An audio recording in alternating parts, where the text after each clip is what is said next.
விசாரணையின் போது சரமாரியாக கொடூரமாக அஜித் தாக்கப்பட்டாரா? வெளியான அதிர்ச்சி வீடியோ.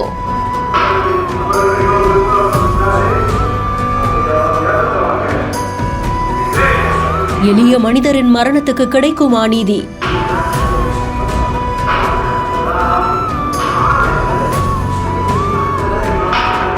நீதிபதியையே கலங்க வைத்த கொடூர காணொளி.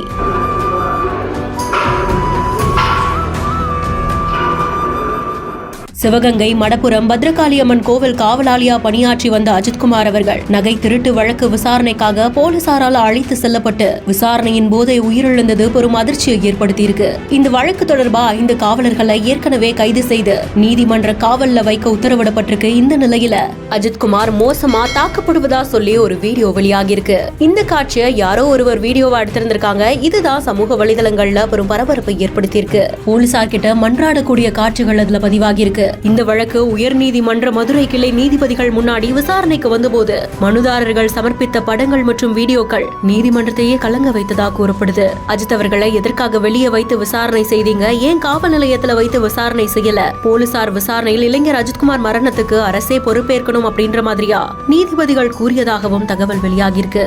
அது மட்டும் இல்லாம இந்த குறிப்பிட்ட வீடியோ எடுத்த நபரை நேர்ல ஆஜராகிறதுக்கும் உத்தரவிடப்பட்டிருக்கு. குறிப்பிட்ட வீடியோ எப்படி எடுக்கப்பட்டது, என்ன நடந்ததுன்னு விசாரிக்கப்படும் எதிர்பார்க்கப்படுது.